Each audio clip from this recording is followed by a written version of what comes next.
Hello and welcome to Splendid Beat Studio. Val is here.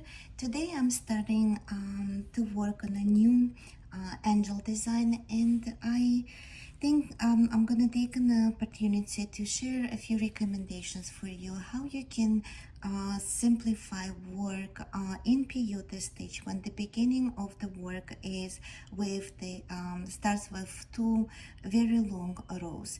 So I use this trick all the time, and this is though not the very long one, but I will still use the needle to help me to ensure that I will not make a mistake at the beginning of my work. And what usually often happens, not usually but often, that when you work with adding the third row in Peyote stage, regardless if it's odd count or the or even count Peyote stage, when you're adding the fourth row, sometimes the first and third row switch, and that basically became an issue when you're adding fifth row. You realize that you made a mistake by accidentally switching two bits between first row and the third row.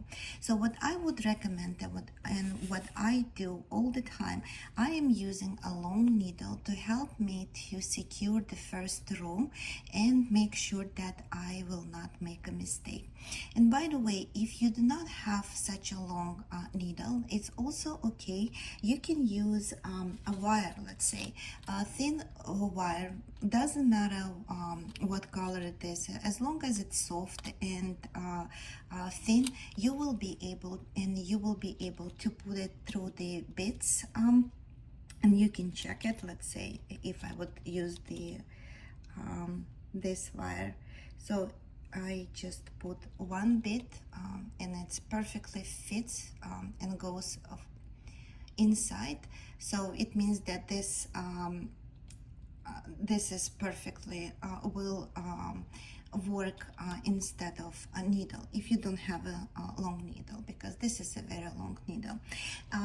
So you can use a wire or you can use a thread, it's totally up to you, but with the needle it's more convenient.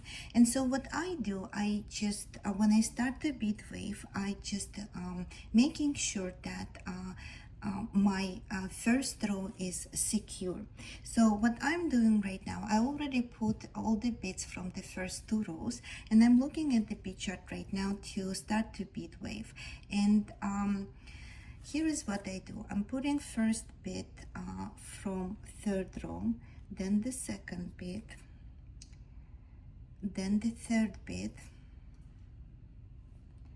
It's gonna be color H.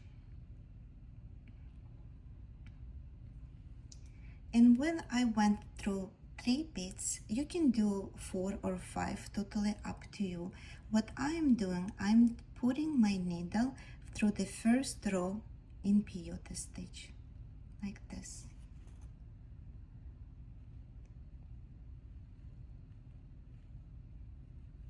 Like this. So now I'm continuing to add following bits. I'm trying to make sure that I will not make a mistake. I need color I, color F,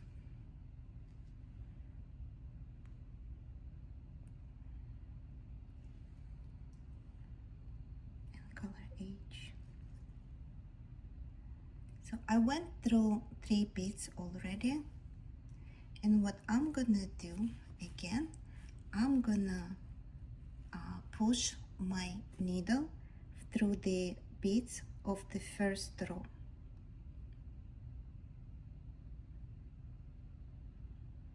Like this, you see?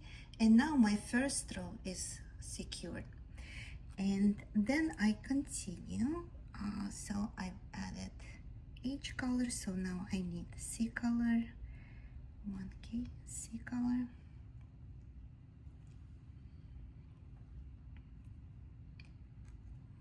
Color.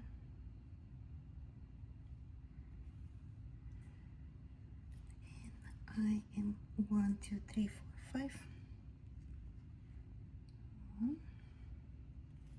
So that's the third. I can go on and continue to add two more, let's say, just an example, so you can see that you can sometimes add more than three beads to go through the first row, like this. So I know that I need 1, 2, 3, 4. And you see I am holding it tight so I can put the needle through the first row, like this. And I'm gonna go ahead and do exactly the same until I reach the end of my third row. So I'm gonna add one more color like this, then one more. This will help you a lot when you work with the designs that have a very long first rows. So I need H color,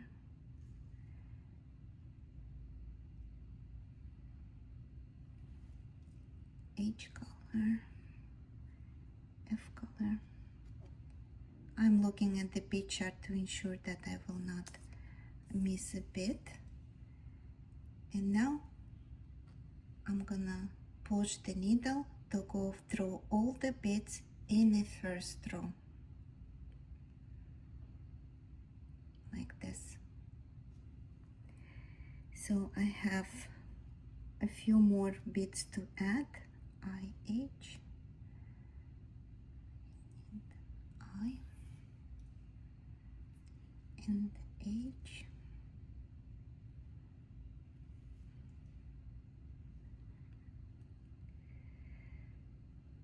IH, F, and I'm almost done with the third row. And B color.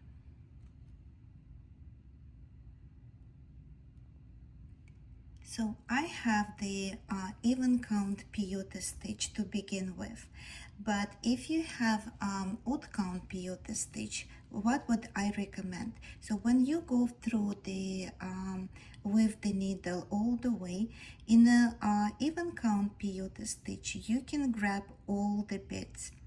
But if it's a odd count peyote stitch, I would definitely recommend to leave two last beads open without needle going through them. Why? Because you will need to make a loop to go down to the fourth row. But in a even count peyote stitch, I don't have to do that, so I'm gonna leave it like this and turn around my work and continue to bead wave the fourth row. So let me go down here and I'm adding all the beads from the fourth row. And technically when you add the fourth row, you can go ahead and take off the needle if you want to, or you can leave it for a while because it's actually very comfortable to hold a beaded part at the very beginning like that, so you can continue to work. So I am adding all the beads from those two rows, from the fourth row each. I'm gonna pause and finish the fourth row. Okay, I finished the fourth row and here is how it looks. So now when I take off the needle, I can go ahead and take it off, and there is no way that I can misplace any beads moving forward, because all the beads from the first and third row are already secured by attaching in between the fourth row. And then I will just simply continue to bead wave on what is on the bead chart, and there won't be any mistakes. Again, you can use any wire for that, a thin wire to go through the first row of the beads. And don't forget, if you have odd count peyote stitch at the very end, you will need to leave two last beads open without going with the needle through them, so you can make a loop and go down to the next row. So that would be my recommendations. I hope it will be helpful for someone. And don't forget, especially for designs like that, you see this is a very long rows here to begin with, and for, let's say for this angel I did make a split. You can make a split here on a dress, or start with the longest row in where the wings of the angel are, so that would be much easier to coordinate with the needle and not to make a mistake at the very beginning of the work.